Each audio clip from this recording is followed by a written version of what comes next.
Ark Survival Evolved, the game where you just dumped on a beach with no instructions, no clue how you got there, just a big old tetanus infection in your arm. In this video, I'm going to be sharing with you 5 tips that I think are extremely important in your time in Ark. I've got a lot of information to get through and not a lot of time, so let's get straight into it.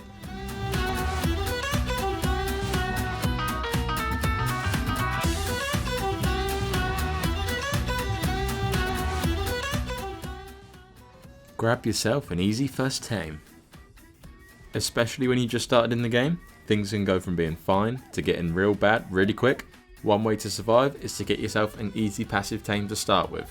So when you just spawned in, it can take you a little while to get some trank arrows, but some dinos don't need knocking out, you can just feed them food that you can find around the map. The 2 options I would recommend considering at the start are Moschops and Equus.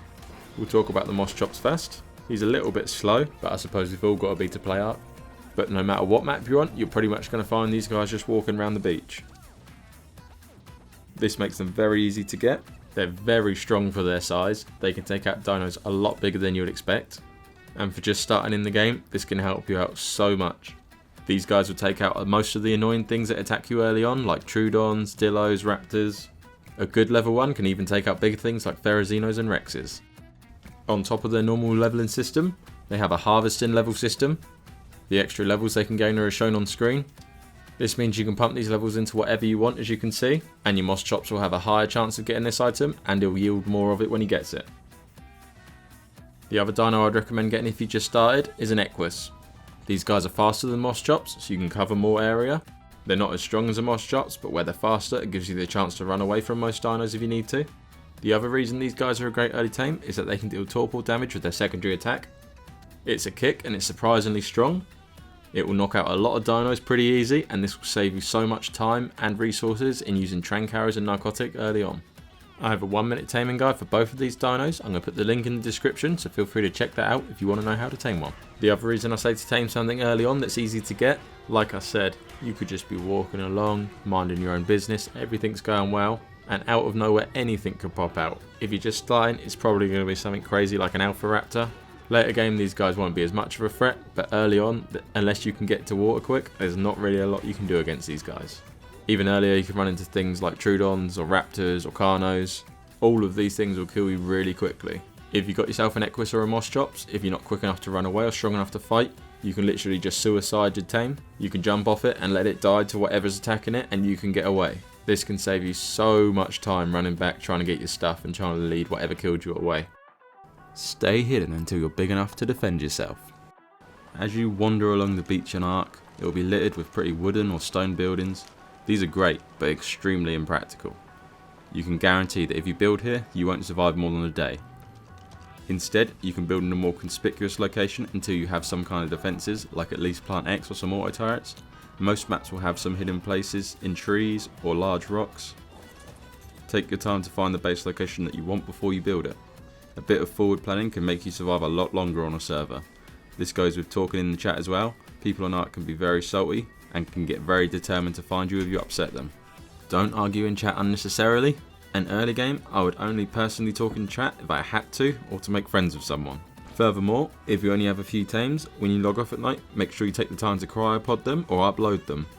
People fly around on wyverns or Argies with parasaurs to detect enemy tames, so if you're hidden but have tame dinos outside your base, it's very easy for someone to find you.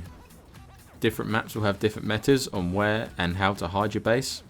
In this clip, I'm on the island, and there are loads of these bushes that you can hide little 2x1s in. This isn't the best example, as you can still see one side of the base, but as you can see, it will make it a lot more difficult for someone to find you. And a majority of the time, it will only be people who have just started that will find it, as better people will have flyers, so they'll just be flying over the top and they won't see you through the trees. This base is a slightly better example. It's really difficult to see the base even when you're looking for it, and it blends into its surroundings really well. If you get lucky with this, you can go for weeks without being found. Once you've got yourself a couple of turrets you can put down, then you can start to expand or move to a better place. Even some Plant X will keep a lot of people out, but if you're fresh and you just started, hiding is often the best way to go. Don't forget to build the damn beds. This one's going to be a bit of a quicker tip. When you start a new character on a new map, most maps you'll be able to spawn around the outside of the map and not in the middle. As soon as you start moving inland, try to remember to place yourself down a sleeping bag or a bed on a foundation every 5 minutes or so. This is because, like I said earlier, things can be going really well and then all of a sudden things can just go wrong on Ark. When you die on a normal server on Ark, your items will only stay where they are for half an hour before despawning and being gone forever. If you've just spent half an hour getting to a point in the middle of the map and then you die, it could be really difficult to get back there in time, and the more you rush in, the more things seem to go wrong. If you're putting down beds on the way, it's almost like a checkpoint and you can get back to your things easy. Always spam. Spam works by placing foundations around your base, as an enemy cannot place anything within a certain area of your building. If you place spam around you, an enemy tribe will have to destroy all the foundations they can to build close. This can stop you getting trapped. It can also delay somebody raiding you, possibly making it a difference between you surviving and you getting wiped. Take this clip for example. I just started on a solo fresh wiped server on Ragnarok.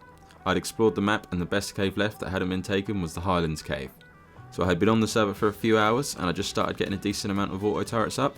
I hadn't spammed outside yet as I didn't want to bother wasting my time spanning with stone foundations, so I was waiting until I had plenty of metal to use that. In hindsight, I should have spammed with stone and replaced them once I had enough resources. As I was just adding to my death wall, a turret went off and killed somebody. Instead of investigating it properly, I was rushing to try and put up more turrets. I should have already spammed at this point, but I definitely should have gone outside now and spammed as much as I could. By the time I put the rest of my turrets up, somebody had half built a fob outside my base. The raid defense went on for hours, but eventually it ended with him recruiting another person to raid me, and me logging off blocked in my base as they had a fob outside and I was stuck. All of this could have possibly been prevented if I had spammed in the first place, as it would have taken them time and resources to blow up mine foundations in order for them to build outside and trap me in. Consider building high and utilising cliff platforms. On all the different servers I've played, there's only been 2 times that I have survived the entire way through a season without being raided once, and both of these were as a duo on a 6-man server. Both of these times, I've built up high under something with a metal cliff platform. The first time was on Extinction under the Sunken Forest. This area has so many spots for this, and the second time was on the centre along the south border of the Redwoods. Building like this is so effective because as you can get ground soakers very easily, if you built on the ground it's very easy to raid you. As soon as you're not accessible by ground, it makes it a lot more difficult for a tribe to raid you and almost impossible for a solo. A tribe will struggle to fob up against you if you're set up right, making them defenceless whilst trying to raid you. Furthermore, if you build right, a tribe will need a big flyer like a Quetzal to carry soakers on. This makes 2 of their tribe members pretty useless if they're trying to online raid you. I really hope this video has helped someone out in some way. Starting off in this game can be extremely difficult, especially if you're on your own, and it's very easy to give up. At the same time, personally I think it's one of the best games I've ever played. The most important thing though is that you're having fun. If you are new and just getting into the game, I'm in the process of making 1-minute taming guides for the dinos of Ark. At the time I upload this video, I have about 40 guides on there, as well as tips and tricks to surviving in different environments. If you're interested in that, feel free to check out the playlist that I'll link at the end of this video. But for now, this has been 5 beginner tips to get you started in Ark. Thank you very much for watching, and I'll see you in the next one.